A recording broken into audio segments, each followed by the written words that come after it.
तुलसी विवाह के दिन मत करना ये भूल, वरना हो जाओगे कंगाल। उड़ जाएगी रातों की नींद, अपने छोड़ देंगे साथ, बनी बनाई शादी जाएगी टूट। तो इस वीडियो में जानेंगे तुलसी मैया से जुड़े इन सभी समस्याओं के उपाय। जानेंगे कि कैसे करे तुलसी मैया को प्रसन्न, और साथ में जानेंगे तुलसी मैया के पूजन से जुड़े सही नियम और हमारे बुजुर्गों की बतलाई हुई तुलसी विवाह की संपूर्ण सरल विधि।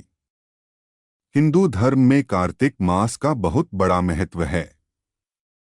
इस महीने की शुक्ल पक्ष की एकादशी को भगवान विष्णु 4 महीने की गहरी निद्रा के बाद से जागते हैं। मान्यता है इस दिन से सभी प्रकार के शुभ और मांगलिक कार्य फिर से शुरू हो जाते हैं। इस एकादशी को तुलसी और शालिग्राम जी का विवाह कराया जाता है। हिंदू धर्म में तुलसी विवाह बहुत जोरों शोरों से मनाया जाता है। यह विवाह विधि विधान से संपन्न करवाने से कन्यादान के समान ही फल की प्राप्ति होती है, सुख समृद्धि आती है, दाम्पत्य जीवन सुखमय हो जाता है।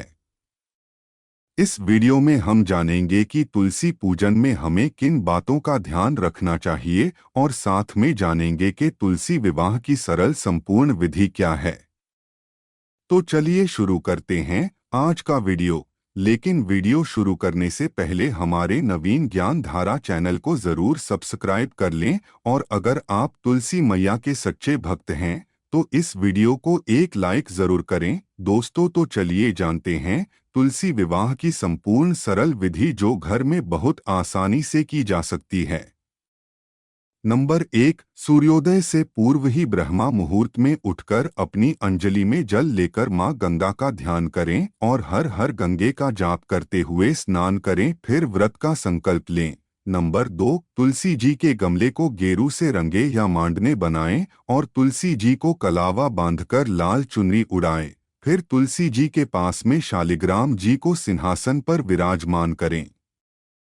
नंबर 3, पूजा वाले स्थान को गंगाजल से छींटे देकर पवित्र करें, फिर उसे स्थान पर मिट्टी से लेप करके आटे से चौक बनाएं। नंबर 4, चौक पर सर्वप्रथम शालिग्राम जी को स्थापित करें। अगर शालिग्राम जी नहीं है तो भगवान विष्णु जी की मूर्ति या तस्वीर रखें और उनके पास में तुलसी जी को बैठाएं।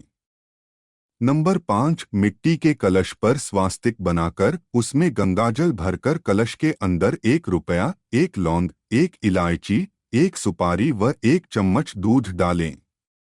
कलश के अंदर आम के पत्तों से सुसज्जित कर 1 नारियल पर स्वास्तिक बनाकर नारियल को कलश के ऊपर रखें। कलश को भी कलावा बांधे। नंबर 6, चौक के दोनों तरफ गन्ने लगाकर उसे मंडप की तरह सजाएं। नंबर 7, भगवान विष्णु जी को पीला कपड़ा अर्पित करें और तुलसी जी को माता जी के सभी श्रृंगार के सामानों को अर्पित करें। फिर हल्दी दूध से तिलक लगाकर दीपक और धूप बत्ती दिखाएं। नंबर 8, भगवान विष्णु जी को तुलसी पत्ता अर्पित कर फल फूल माला पंचमेवा मिठाई व सफेद तिल चढ़ाएं। दान दक्षिणा के लिए मंशे हुए सामानों को माता जी के सामने रखें।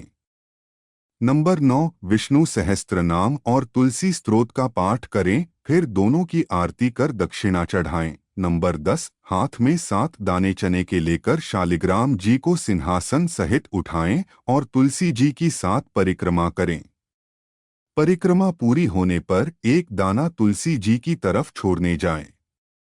मान्यता है ऐसा करने से तुलसी मैया बहुत प्रसन्न होती है और आपकी सारी अधूरी मनोकामनाएं पूरी हो जाती हैं।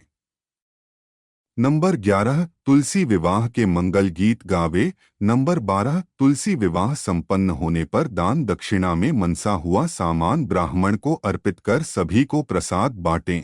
इस विधि से तुलसी विवाह करने मात्र से आपके सारे दुखों का नाश हो जाएगा। घर में सुख समृद्धि आएगी। तुलसी मैया प्रसन्न हुई तो आपके जीवन को खुशियों से मालामाल कर देगी।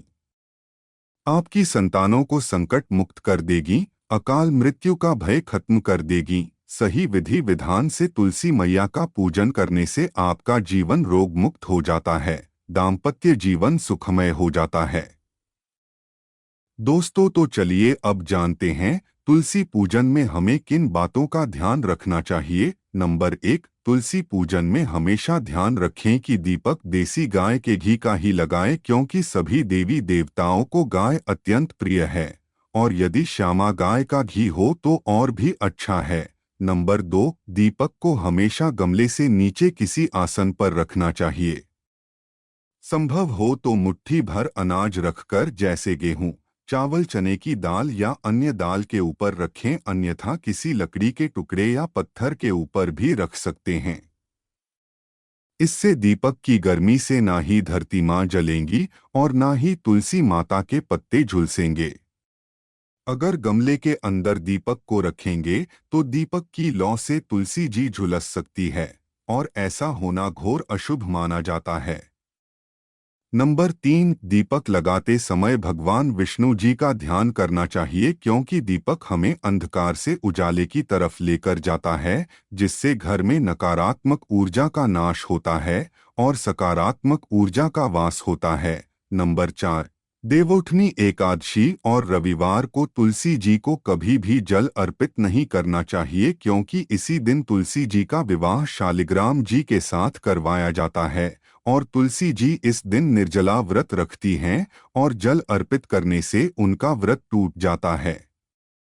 ऐसा होने से तुलसी जी क्रोधित हो सकती है और आपको आकस्मिक मुश्किलों का सामना करना पड़ सकता है। नंबर 5, सूर्यास्त के पश्चात तुलसी जी को स्पर्श नहीं करना चाहिए, ना ही उनके पत्ते तोड़ने चाहिए। अगर आपको पत्तों की जरूरत है तो सूर्यास्त से पहले ही या सुबह नहाकर पत्ते तोड़कर रख लेने चाहिए।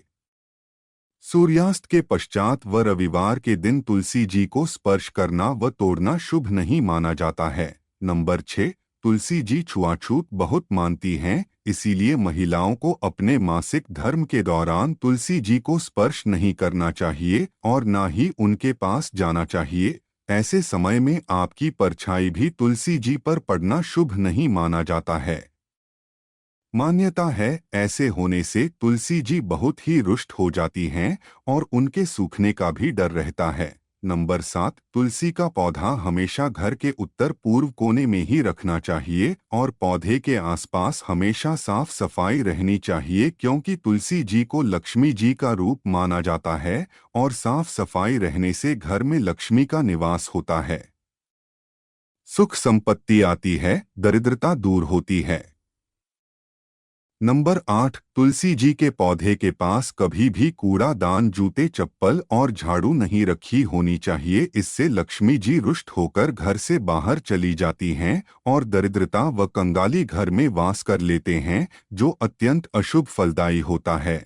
नंबर 9, शनिवार के दिन तुलसी जी की मंजरी उतार लेने से तुलसी जी हमेशा हरी भरी बनी रहती हैं।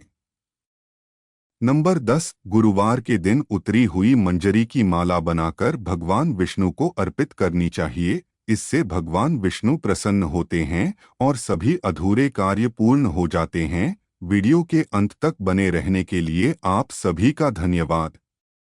अगर आपको वीडियो अच्छा लगा हो तो तुलसी मैया के लिए एक लाइक जरूर बनता है और कमेंट बॉक्स में जय तुलसी मैया अवश्य लिखिएगा और हमारे चैनल नवीन ज्ञान धारा को सब्सक्राइब करना मत भूलिएगा। आपका दिन शुभ और मंगलमय हो। धन्यवाद।